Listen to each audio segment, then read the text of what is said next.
2002 metais visą savaitę keliavome motociklais po nuostabes vaizdingas Garden Road vietas palei Pietų Afrikos pakrantę.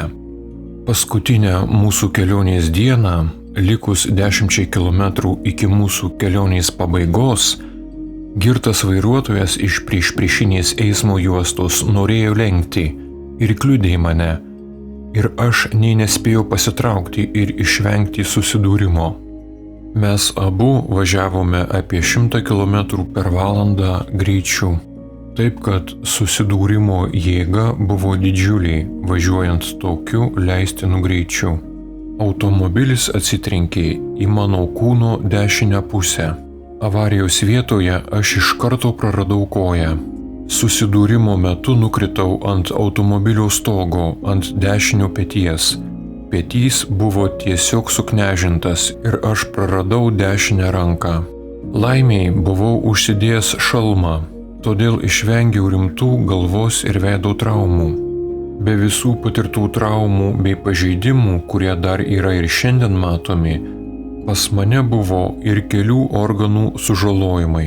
Kepenų sužalojimas bei kairiojo plaučio embolija visą tai labai pablogino situaciją ir sukėlė kairiojo plaučio kolapsą. Tai tęsėsi keletą dienų po avarijos. Pastoviai sutrikdavo organų veikla. Po avarijos mane nuvežė tiesiai į operacinę. Buvo vidurnaktis. Man bandė visaip pagelbėti, pašalinti kilusias problemas dėl sužeidimų. Tačiau niekas nepadėjo ir galų gale chirurgai tiesiog nuleido rankas. Ne todėl, kad jie buvo pavargę, o greičiau dėl žinojimo iš patirties, jog žmonės su tokiais daugybiniais ir labai rimtais sužeidimais beveik niekada neišgyvena ir visos gydytojų gelbėjimo pastangos buvo nutrauktos. Operacinėje personalas jau buvo pradėjęs viską tvarkytis ir tiesiog buvo laukiama, kada aš padarysiu paskutinį atodūsį. Ir tuo metu aš išgyvenau priešmirtinę patirtį. Turiu pasakyti, kad iki avarijos aš visiškai nesidomėjau niekuo, kas būtų susiję su priešmirtinės patirties išgyvenimais. Aš pajutau, kad skrendu tuneliu, tolumoje matydamas artėjančią spindinčią šviesą. Aš mačiau kažkokią visiškai neįtikėtiną, šiltą ir meilę spinduliuojančią šviesą. Man buvo labai nuostabu judėti tuneliu, susitikti su šia mylinčia šviesa. Ir toje šviesoje aš mačiau būtybių figūras. Pakeliui šiuo tuneliu aš mintyse prisiminiau savo darbus, taip pat gyvenime padarytus veiksmus bei visą savo gyvenimą. Man buvo duota kritiškai įvertinti savo gyvenimą, o tiksliau sakant, pajutau, kad aš privalėjau tai padaryti. Daugiausia galvojau apie savo darbinę patirtį. Aš buvau verslininkas statybų sektoriuje ir mano įmonė buvo labai sėkminga. Aš daug laiko ir jėgų atidaviau įmonės augimui. Dirbdamas ten aš apibrėžiau save kaip sėkmingą verslininką, kad mano įmonė buvo sėkminga ir tai, kad aš dar buvau toks jaunas, sukuriant šią firmą ir kiek daug man pavyko sukurti darbo vietų ir kiek vertinga buvo ši firma.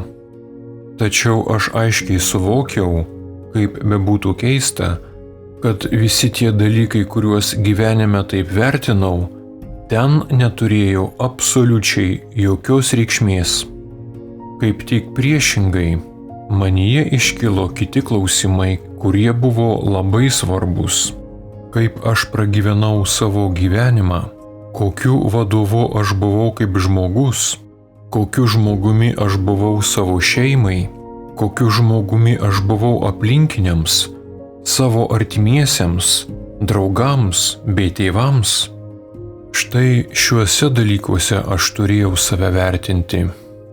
Man judant tuneliu, kažkuriuo momentu ten pasirodė mano vaikai, nors pats žodis pasirodė čia netinka. Mūsų žmogiška kalba aš negaliu išreikšti tai, ką turiu omenyje. Tačiau aš labai aiškiai jaučiau, kad mano vaikai yra šalia ir jie mane labai stipriai siekė sulaikyti nuo judėjimo tolyn.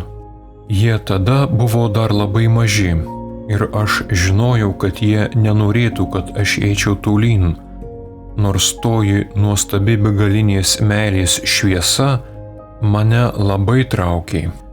Tačiau vaikai mane laikė iš tikrųjų labai stipriai. Ir jie davė man aiškiai suprasti, jog pasilikčiau žemėje dar kurį laiką. Ir tada mano judėjimas tuneliu sustojo. Ir aš apsisprendžiau. Būtent tuo momentu į operacinę įėjo 4. chirurgas. Ir matyt jis suprato, kad šiam sužalotam žmogui dar galima padėti, nors kiti 3 chirurgai jau nesiėmė jokių priemonių. Šis atėjęs chirurgas pasakė, kad jie turi stengtis iki paskutinės galimybės. Ir netikėtai tas bandymas, kuris prieš tai nedavė jokių rezultatų, šį kartą suveikė. Tai buvo iš tiesų labai keista ir dar labiau nustebo gydytojai, jog aš atsigaunu. Ir todėl šiandien jums galiu papasakoti savo šią istoriją. Iki šiol mano atmintyje yra išlikę pasakyti chirurgų žodžiai prieš nutraukiant mano gelbėjimą. Mes nesugebėsime jo sugrąžinti. Ir kas yra labai įdomu, jog aš puikiai prisimenu mano gelbėjimo veiksmų eiliškumą operacinėje, man būnant klinikinės mirties būsenoje. Priešmirtinės patirties išgyvenimas pakeitė mano gyvenimą kardinaliai. Avarijos metu aš praradau ranką ir koją, tačiau pagal savo svarbą priešmirtinės patirties išgyvenimas buvo daug svarbesnis nei fiziniai pasikeitimai. Juk svarbiausia buvo, koks aš buvau žmogus gyvenime. Todėl man dabar pirmoje vietoje yra santykiai su mano artimaisiais bei aplinkiniais. Tačiau tai nėra vienintelis pasikeitimas. Kitas kardinalus pasikeitimas yra tai, jog man dingo mirties baimė. Iš tikrųjų kalbant, mirtis yra nuostabus įvykis. Aš gerai suprantu, jog tai yra labai keista girdėti, tačiau tai yra tiesa. Ši patirtis man parodė, jog kai mano laikas šioje žemėje baigsis, anapus manęs nieko baisaus nelaukia. Nebus jokios skaistyklos ir nebus jokio teismo. Ir nebus taip, kad po mirties iš viso nieko nėra. Aš gerai žinau, kad mūsų ten laukia begalinė, besąlygiška meilė, laisvė ir galbūt susijungimas su žmonėmis išėjusiais anksčiau už mus. Mano gyvenimas labai stipriai pasikeitė ir aš net pats labai nustebau, kaip kardinaliai jis yra pasikeitęs dabar. Kai pradėjau skaityti apie kitų žmonių priešmirtinės patirties išgyvenimus, pastebėjau, kad daugelis žmonių išgyvenusių priešmirtinę patirtį pasakojo, kad jie prarado religinį tikėjimą, tačiau pats tikėjimas Dievu labai stipriai išaugo. Šį dalyką pats galiu absoliučiai patvirtinti. Dabar aš tiksliai žinau, kad yra kažkas daugiau, nei mes susiduriame čia, kasdien žemėje.